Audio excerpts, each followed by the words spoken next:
오늘은요, 오순절 24번째 주일이기도 하고요, 우리 교회에서 지키는 추수감사 주일이기도 합니다. 보통 전통적으로는 11월 셋째 주일을 추수감사 주일로 지켜왔었죠. 근데 11월 셋째 주 추수감사의 전통은 미국 신앙을 따르는 거예요. 미국의 전통을 따르는 거였었어요. 해서 약 10여 년쯤 전에 우리나라 총회에서 이거 뭐 굳이 미국의 전통을 따를 필요 없이 우리나라의 현실에 맞게 현실화하자 해서 추수감사주일은 개교회에서 자율적으로 정해서 지켜도 무방하다 이렇게 의결이 됐습니다. 해서 우리 교회는 그래 그렇다고 한다면 11월 첫째 주가 추수감사주일로 적당하겠다 하는 생각을 해서 서로 의논하고 11월 첫째 주를 추수감사주일로 지키고 있죠. 예, 하나님께서 사람에게 심어 놓으신 것을 성품을, 기본적인 성품을 본능이라고 합니다. 이 본능은 사람뿐 아니라 하다못해 이런 식물들에도 본능은 있습니다. 동물들에게 물론 본능이 있고요, 곤충들에게도 본능이 있습니다. 이 세상 모든 하나님의 피조물의 가운데에 공통적으로 있는 본능이 있는데 그 본능은 뭐냐 하면 생존의 본능이에요. 하나님께서 분명히 말씀하시기를 땅에 생육하고 번성하여 충만하라고 하나님께서는 복을 주신다는 말씀이에요. 이 세상의 모든 피조물들을 향해서 말이죠, 생육하고 번성하여서 충만하라라고 하시면서 복을 주신 분이 하나님이세요. 야, 너 여기 살면서 고생하고 힘들게 죽지 못해 살다가 그러고서 와, 이러한 마음으로 이 세상에 창조하신 피조물은 하나도 없단 말씀이죠. 하나님은 모든 피조물들을 사랑하시며 모든 피조물들이 더욱더 행복하고 더욱더 윤택하고 더욱더 풍성한 이러한 삶을 살기를 바라신 분이 하나님이시다 하는 겁니다. 해서 본능이 바로 다르게 표현을 하면은 생존의 본능이라고 하는 것이죠. 그래서 우스갯소리로, 요즘에는 그런 말 별로 안 합니다만, 예전에 3대 거짓말이 있었죠. 처녀가 시집 안 간다는 말하고, 장사꾼이 밑집에서 파는 거예요, 손해보면서 파는 거예요 하는 말하고, 노인분들이 뭐라고요? 늙으면 죽어야지 하는 말하고, 이게 3대 거짓말이라고 하지 않아요? 예, 늙으면 죽어야지 라고 하는 말은 그냥 하는 말이지, 예, 연세 높으신 분들도 더 살고 싶고 오래 살고 싶고 조금 더 살고 싶은 마음을 가지는 것이 사람의 본능이다 하는 것입니다. 그런데 이렇게 누구나 죽는 것을 기뻐하는 사람들은 아무도 없고요, 그저 죽지 않고 사는 것을 기뻐하는 것이 결코 나쁜 것이 아니다. 하나님께서 모든 피조물들에게 주신 기본적인 성품이다 하는 것입니다. 그런데 죽지 않고 살기 위해서는 어떻게 해야 될까 하는 거예요. 죽지 않고 살기 위해서는 어떻게 해야 될까? 자동차가 신나게 달려가고 있는데 갑자기 푸르륵 하고 시동이 꺼지고 서버려요. 왜 그래요? 연료가 없으니까 그렇죠. 예, 연료를 넣어주어야 그래야 자동차가 마음 놓고 잘 이렇게 움직이고 다닐 텐데 연료가 없으니까 그냥 치르륵 하고 꺼져버리고 마는 거란 말이죠. 영화에서 한 번씩, 서부 영화 한 번씩 보면 사막을 건너가던 말이 갑자기 푹 꼬꾸라져 버리고 말아요. 왜 그래요? 먹을 게 없으니까 지쳐가지고, 예, 그래서 넘어지는 거죠. 예. 또 제가 하루는 어느 해였던가 여름 휴가를 갔다 오니까 제 방에 화분이 바짝 말라버리고 말았어요. 예. 나무가 물을 먹지 못하다 보니까 죽은 거예요. 이번 여름에 여러분들도, 우리 교인분들도 많이들 고생하셨겠지만은 교회 밑에 저 화분들, 아이고 저도 이제 저거 살리느라고 저도 어느 정도 고생들 했어요. 여러분들도 고생 많이 하셨겠지만, 예. 시시때때로 갖다 물 갖다 얼마나 날이 뜨거웠습니까? 시시때때로 물을 갖다 부어주어야만, 즉 하다 보니까 죽지 않고 살아남은 거란 말씀이죠. 모든 것들은 다 이렇게 무엇인가를 외부로부터 섭취를 해야만이 살아남는 거예요. 사막 한가운데 선인장이 살아남는 이유가 왜 그런 줄 아십니까? 이슬을 먹어요. 이슬을 가지고서 살아남는 게 선인장이에요. 네. 그 이슬조차도 선인장에게는 생명의 귀한 자양분이 되더라 하는 것입니다. 사람은 그럼 어떻게 해야 돼요? 사람도 마찬가지로 먹어야죠. 네. 어떤 짐승은 풀만 먹으면 돼요. 그런데 어떤 짐승은 그 풀을 먹는 그 짐승을 먹어야 살아갈 수가 있는 거예요. 그러면 풀 먹는 짐승이 날 잡아 잡수하나요?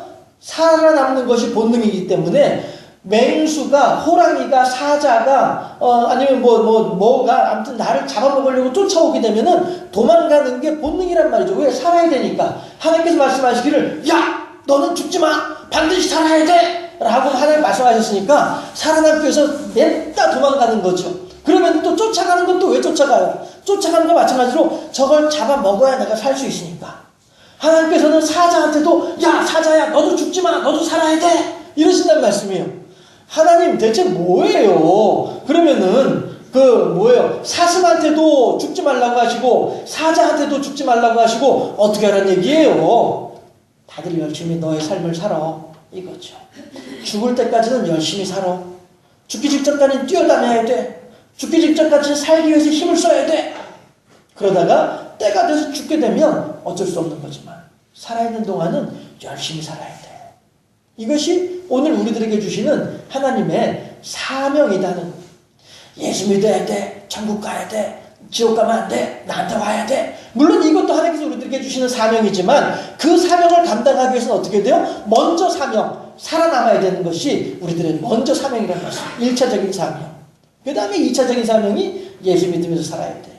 3차적인 사명이 믿음을 잘 간직해서 천국까지 와야 돼. 이거가 우리들에게 주시는 하나님의 기본적인 사명이겠죠.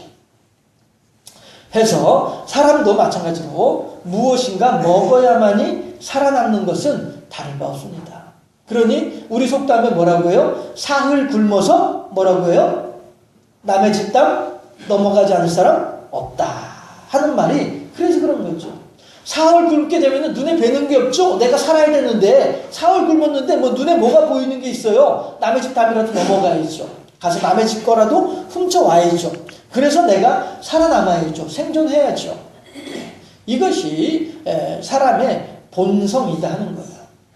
그래서 판사들도 이른바 정상참작이라고 하는 걸 하잖아요.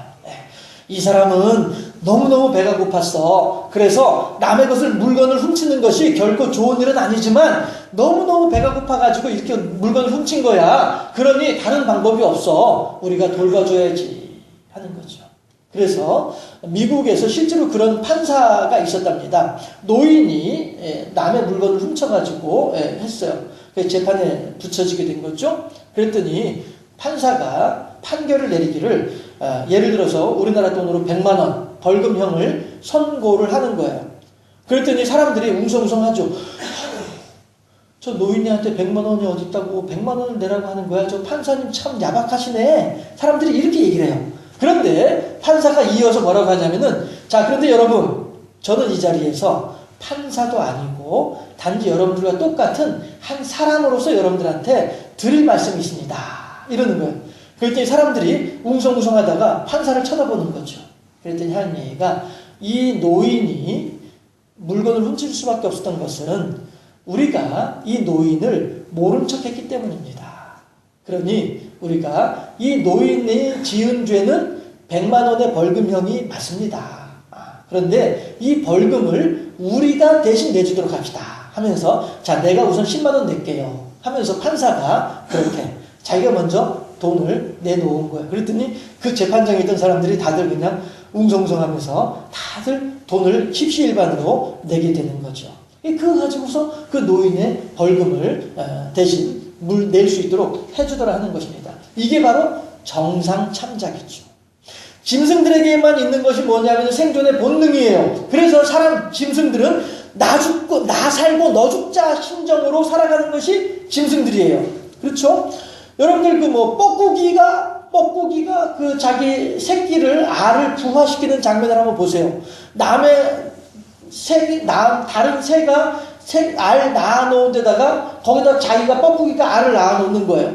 그렇게 하면은 이 어미새는 이 알이 자기 알인지 뻐꾸기 알인지도 모르고 열심히 품어준단 말씀이에요. 그럼 이제 자기 알 3개하고 뻐꾸기 알 하나하고 4개가 알이 다 깠어요. 그렇게 되면은 뻐꾸기 알은 태어날 때부터 등치가 커요. 뻐꾸기 새끼는. 그러니까 그 큰 등치로 작은 새끼들, 본래 그 어미새가 낳았던 그 새끼들을 다 밀쳐내가지고 죽이는 거예요. 떨어뜨려 죽이고 자기 혼자만이 살아남아요. 그러면 어미새는 이 새끼가 자기 새끼인지 뻐꾸기 새끼인지도 모르고 부지런히 갖다가 먹여주는 거예요. 네. 이렇게 해서 자기 혼자 커가는 게 뻐꾸기란 말씀이 있죠. 이런 걸 볼 때에, 우리들이 보면은 막 화가 나죠. 아니, 뭐 저렇게 못된 녀석이 다 있어? 라고 생각을 하죠. 하지만 그게 살아남는 자연의 법칙이더라 하는 것이죠. 나 살고 너 죽는 것이 짐승들이 살아가는 세상이란 말씀이에요. 그런데 하나님께서는 우리 사람들에게는요, 방금 전에 예로 들었던 그 판사와도 같이, 그리고 판사가 하는 말에 같이 동의하고 공감하면서 같이 십시일반으로 돈을 내어놓는 사람들과도 같이 사람에게는 하나님께서 짐승들에게 없는 한 가지를 더 주셨는데 그게 뭐냐면은 이성이라고 하는 거예요. 남성과 여성이라고 하는 그런 이성이 아니고요, 사리 분별을 할 줄 아는 이성이란 말씀이죠. 우리들은 모두가 그렇게 사리를 분별할 수 있는 능력을 가지고 있어요. 이거를 다른 말로 하면은 학습 능력이라고 합니다. 따라 하실까요? 학습 능력. 시작. 학습 능력이라고 하는 게 뭐예요? 사람의 도리를 배우는 것이죠. 지난주에도 도리에 대한 내용을 여러분들과 함께 생각을 해봤었는데요. 사람이 마땅히 행해야 할 이치가 무엇인지를 우리들은 배워가면서 성장하는 거란 말씀이죠. 저희 아내가 한 번씩 그런 얘기를 하는데, 우리 애들이 운전하는 게 꼭 저처럼 운전을 한대요. 저는 그런데 몰랐거든요. 그런데 얼마 전에 우리 작은 애가 운전하는 차를 옆에서 타보니까 아, 내가 이렇게 운전을 하고 있구나 하는 생각을 하게 됐어요. 그러면서 아, 참 우리 집사람이 많이 무서웠겠네 그런 생각을 하게 됐습니다. 저랑 같이 처음에 이제 저가 운전한 차를 타고 다니는 신혼 때 지금이야 뭐 무서워하지 않을 것 같긴 합니다만은, 신혼 때는 참 많이 무서웠겠다 그런 생각을 제가 했었어요. 우리 애가 운전하는 게 딱 제가 운전하는 것 같다 하더라고요. 그게 왜 그래요? 우리 애는 학습 능력이 있는 거죠. 우리 애들은 엄마 뱃속에 있으면서부터 제가 운전한 차를 타고 다녔잖아요. 그러니까 20년 동안 제가 운전한 모습을 늘 이제 보고 배운 게 그거니까 그대로 이제 하는 거죠. 이게 학습 능력이에요. 이게 모방의 능력이라는 말씀이죠. 해서 사람들은 이러한 순간에는 이렇게 행동하는 것이 마땅하다. 이러한 순간에는 이렇게 생각하는 것이 합당하다. 이것에 대해서 잘 마음에 간직하고 사는 사람들, 이런 사람들이 어떤 사람들이에요? 된 사람이죠. 걔 됐어. 그 집 아들 정말로 된 놈이야. 된 사람이 되는 거예요. 도리에 맞게 이치에 합당하게 살아갈 때 이 사람들은 된 사람이 되는 거죠. 그런데 그렇지 못한 사람들이 있죠. 제가 한 번씩 여러분들한테 소개하는 제 어렸을 때 살던 동네 선배. 이 선배는요, 그 아버지가 그 동네가 갑자기 이제 개발이 되는 바람에 졸부들이 많았었어요. 농사만 짓던 분들이 땅을 비싼 값에 팔고서 많은 재산이 한꺼번에 들어오니까 이거를 주체를 못 해가지고 500원짜리 지폐, 종이돈, 예전에 500원짜리 종이돈 있었잖아요. 그 500원짜리 종이돈을 가지고 담뱃불을 붙이고 하던 그런 때였었어요. 그러니 그게 500원짜리 지폐로 담뱃불을 붙였다고 하는 말은 무슨 의미예요? 그만큼 돈이 돈 같지 않고 흥청망청 썼단 말이죠. 그렇게 살던 때가 있었는데, 그때에 우리 한 선배 중에, 동네 선배 중에 한 사람이 뭐라고 얘기를 했냐면은, 나는 볼 거 없어. 우리 노인네 자빠지면 나 이거 끝이야. 이렇게 말하는 사람이 있었어요. 아마 그 선배, 저하고 지금은 연락이 끊어졌습니다만은 아마 지금도 귀가 간지럽지 않을까 싶어요. 우리 노인네 자빠지면 끝이야. 그 말이 무슨 얘기예요? 우리 어머니 아버지 돌아가시고 나 그 유산 물려받으면은 나 이런 생활 안 해. 이렇게 말하는 거죠. 얼마나 이게 못된 자식이에요. 그렇잖아요? 아버지 어머니 유산 바라보면서 아버지 어머니 빨리 돌아가시기 바라는 이런 마음을 가지고 있는 사람, 이런 사람은 결코 된 사람이 아니죠. 못된 사람인 거예요. 그렇지 않습니까? 이치에 합당하게, 도리에 합당하지 못한 생활을 하는 사람들은 결코 못된 사람들이에요. 된 사람이 될 수가 없지요. 하나님은 우리들에게 된 사람이 되라고 말씀하십니다. 하나님은 우리들에게 이치에 맞게 사리에 맞는 사람이 되라고 말씀하신다는 거죠. 그게 뭡니까? 하나님과 더불어. 제가 여러분들한테 자주 강조하는 여호와 제일주의 신앙, 이것이 우리들에게 하나님께서 원하시는 도리이다라고 하는 거예요. 이치이다란 말이죠. 여호와 제일주의 신앙으로 살아가는 사람이야말로 하나님 앞에서 된 사람인 줄로 믿습니다. 여러분들이야말로 하나님 앞에서 된 사람인 줄로 믿습니다. 할렐루야. 예. 그런데 오늘 본문을 보면은요, 이렇게 된 사람으로 살아가는 사람들이 없는 것 같아요. 예레미야 4장을 보면은요, 예. 이것이 그 당시에 예레미야가 살던 시대에 그 당시 이스라엘을 중심으로 하는 국제 정세였었어요. 저 위쪽에 아수르가 있고요, 그 아래쪽에 바벨론 제국이 있습니다. 이 당시 예레미야 시대만 하더라도요, 아수르는 이제 이른바 지는 해예요. 그리고 바벨론은 이른바 뜨는 해예요. 예. 이러니까 아수르도 여전히 힘을 가지고는 있긴 하지만 망해가는 제국이고, 바벨론은 이제 막 젊은이의 활기와 패기로 막 그냥 제국을 넓혀 나가는 그런 시대였었더라라고 하는 것이죠. 그런가 하면 이 아래쪽으로, 지중해 아래쪽으로 보면은 애굽이 있는데, 애굽이야 뭐 오랜 세월에 걸쳐서 전통의 강호 대제국이죠. 이러니 아수르나 바벨론과 그 다음에 밑에 있는 애굽 사이에 끼어있는 나라가 어떤 나라예요? 예, 이 이스라엘이라고 하는 나라였단 말이죠. 이러니 양쪽에서 막 산지사방에서 위아래에서 막 그 강대국들이 몰려들면서, 예, 나라를 괴롭히니까, 약한 나라를 괴롭히니까 힘들고 어려울 수밖에 없는 거죠.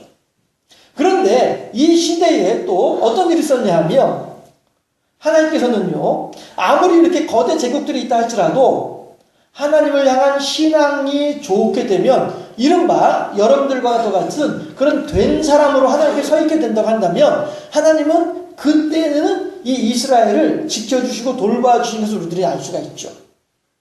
요시야라고 하는 임금이 있었습니다. 그런데 이 요시야 임금이 아주 하나님을 잘 믿으면서 하나님의 말씀을 따라서 이스라엘을 다스리는 아주 훌륭한 임금이었더라라고 하는 거죠. 이른바 따라할까요? 된 사람. 누가요? 요시야 임금이 된 사람, 하나님 앞에서 된 사람이었단 말이죠. 이성적으로 사리 판단을 잘하면서 하나님께 영광 돌려드리는 여호와 제일주의 신앙으로 살아가던 사람이 요시야 임금이었단 말이죠. 그런데 이 요시야 임금이 왜 그러잖아요. 미인방명이라고 하는 말이 있잖아요. 그렇죠? 훌륭한 사람들은 그 방명해요. 일찍 죽어, 요절해. 예, 그렇다라고 하는 말이 있는데, 이 요시야 임금이 정말로 일찍 죽고 맙니다. 이러니 이스라엘 나라에서는, 야, 이제 우리나라에 드디어 된 사람이, 지도자가, 임금이, 한 사람이 이제 제대로 된 임금이 딱 이제 섰구나. 이제 우리나라 좀 잘 먹고 잘 살 수 있겠네. 목구멍이 포도청인데, 포도청 걱정하지 않고 살 수 있겠네. 사울 굶어 남의 집 남 넘지 않은 사람 없는데, 남의 집 넘지 않고 그냥 내 먹을 거 내가 사가지고 내 건 챙겨가지고 내가 살 수 있도록 그렇게 태평성대를 누리겠구나 라고 사람들은 기대를 했는데, 웬걸 이 임금이 전쟁터에 나가가지고 일찌감치 죽어버리고 마는 거예요. 이러니 사람들의 상실감이라고 할까요? 더욱더 컸던 것이죠. 모르겠다. 안 될 놈은 안 된다고 하더니 내가 뒤로 잡아줘도 코가 깨지는구나. 뭐 이러면서 말이죠. 예. 이러면서 이제 사람들이 낙심하고 절망하면서 어떻게 하겠어요? 낙심하고 절망한 사람이 하나님을 의지하겠습니까? 우리들은 낙심하고 절망하는 이유가 왜 그렇습니까? 내가 해결할 수 없구나 라고 생각될 때 사람들은 낙심하고 절망합니다. 이 일은 내가 더 이상 감당하지 못하겠네 라고 생각될 때 사람들은 낙심하는 거죠.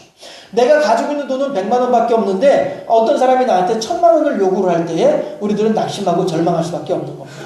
그런데 나한테 만약에 10억이 있어요. 그런데 누가 나한테 1000만 원을 달라고 요구를 해요. 그럼 그거 걱정하지 않죠? 그래 알았어 하고서 얼마든지 줄 수가 있죠.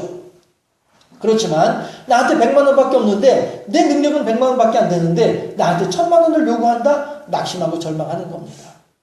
나는 의수를 전혀 모르는데 내 몸에 병균이 있대, 내 몸에 세균이 들어와 있대, 내 몸에서 혹이 자라나고 있대. 나는 이거 어떻게 할 수 없는데 어떻게 하면 좋지? 낙심하고 절망하는 순간에 어떻게 합니까? 그래, 의사한테 가면 되겠구나. 의사한테 가서 보여주는 거죠. 창피하고 부끄러워도 옷을 다 벗고서 의사 앞에서 내 몸을 좀 살펴봐 주세요 라고 하면서 내 몸을 맡기게 되는 거죠. 왜? 나는 할 수 없으니까 의사에게 맡기는 거죠. 사람들은 이렇게 내가 할 수 없는 상황을 만나게 되면 낙심하고 절망하게 마련이지만 우리들은 어떻게 합니까? 낙심하고 절망하는 그 순간에 어떻게 합니까? 기도할 수 있는데 왜 걱정하십니까? 기도하면서 왜 뭐죠? 염려하십니까? 이러잖아요. 그렇죠? 이게 하나님을 모르는 사람들하고 하나님을 믿는 사람들하고의 커다란 차이점이죠. 어떤 사람들은 밤새 뒤척뒤척하면서 한숨을 못 자고 그렇게 머리 아파가지고 있는 사람들이 있는가 하면 어떤 사람들은 그 시간에 머리 아파하지 아니하고 예배당에 나와서 기도할 수 있더라라고 하는 것이죠. 이것이 하나님께서 우리들에게 주시는 된 사람의 삶의 모습이다라고 말씀하시는 거예요. 그런데 오늘 본문에 이스라엘 사람들은 전혀 그렇지 못하고 있더라. 예레미야는 바로 그 사람들을 향하여서 뭐라고 얘기를 하냐면은 여러분들 잘 생각해 봅시다. 여러분들이 지금 밭에다가 씨를 뿌리고 있는데 그 씨가 어떤 밭에 떨어지고 있습니까? 그 밭이 어떤 밭이에요? 쟁기질 하셔야지, 쟁기질. 쟁기질을 해야 땅이 뒤집어 갈아엎어져야 부들부들해지고 부들부들해져야 거기다 씨를 뿌려도 씨가 뿌리를 얼른 단단하게 잘 내려가지고 영양분을 잘 흡수하지. 그 단단하게 굳어버린 땅, 딱딱하게 말라버린 땅, 그 땅에 무슨 씨를 뿌린들 그 땅에서 무슨 열매가 나겠느냐라고 하는 것입니다.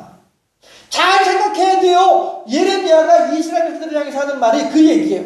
여러분들 잘 생각해요. 무엇이 옳은 일인지 무엇이 합당한 일인지 잘 생각해 보도록 하세요.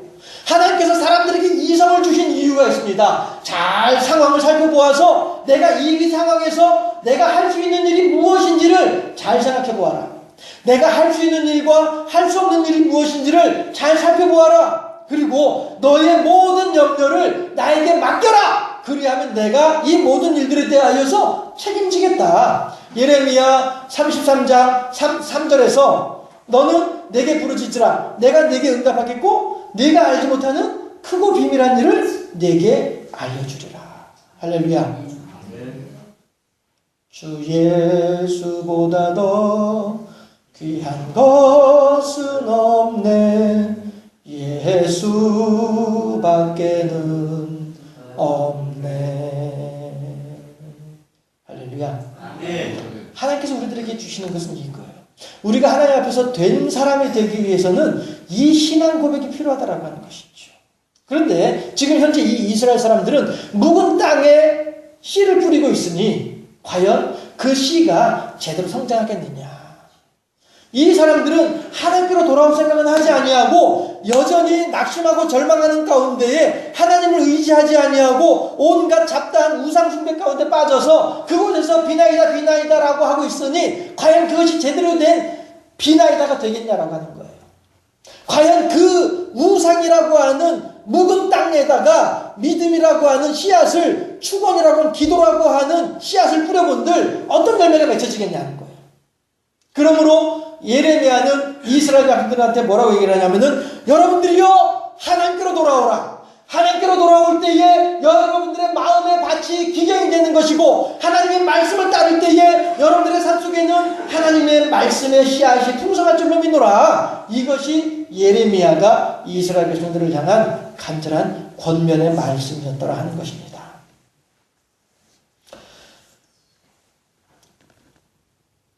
해결책은 멀리에 있지 않습니다. 예수님께서 요한복음 10장 10절에서 말씀하시기를 도적이 오는 것은 죽이고 멸망시키는 것뿐이요 내가 온 것은 양으로 생명을 얻게 하고 더 풍성히 얻게 하람이라 라고 이미 선포해 주셨습니다.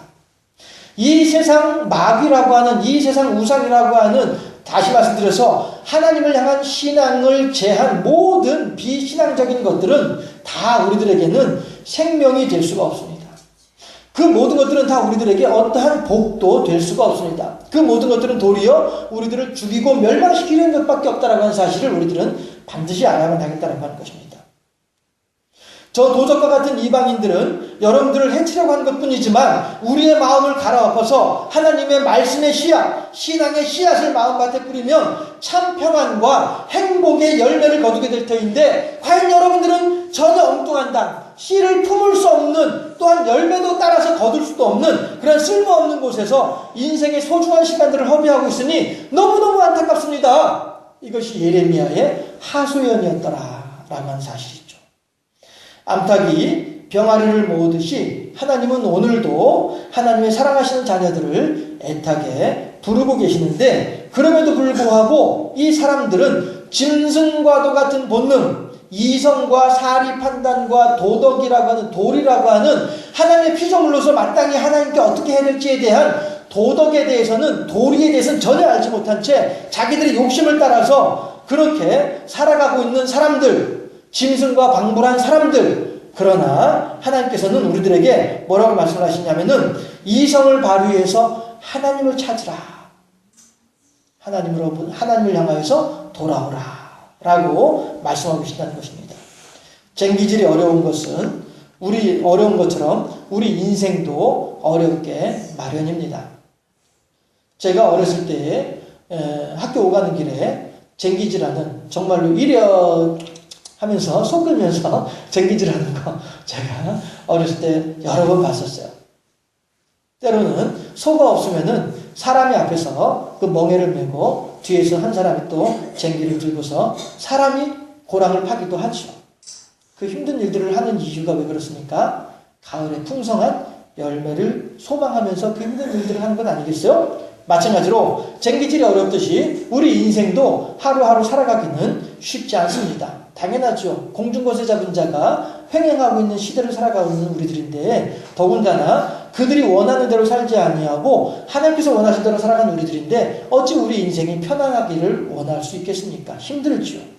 하지만 쟁기질이 어려운 만큼 열심히 쟁기질을 하게 되면 가을에 풍성한 열매를 거두게 되는 것처럼, 우리 인생이 하나님 뜻대로 살아가고 하는 인생이 어려운 것은 분명하지만 하나님께서는 우리들에게 영적인 열매를 풍성하게 허락하실 것을 믿고, 오늘 하루를 하나님을 향한 믿음으로 우리들의 마음밭에 하나님의 말씀으로 말미암는 쟁기질을 열심히 행하여서 우리들의 인생의 가을에 하나님의 은혜의 풍성한 열매를 넉넉히 거두어가는 복된 우리 모두가 될 수 있기를 주님의 이름으로 축원합니다.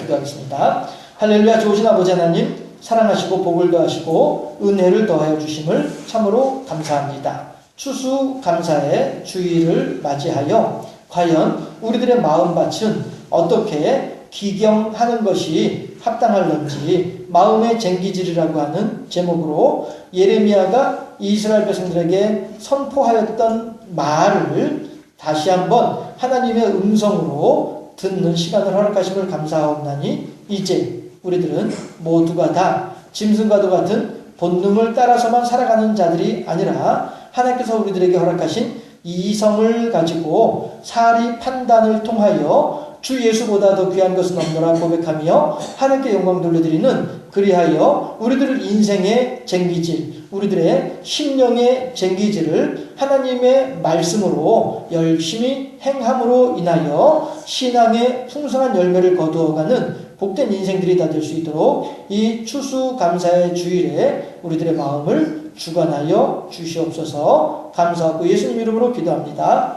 아멘.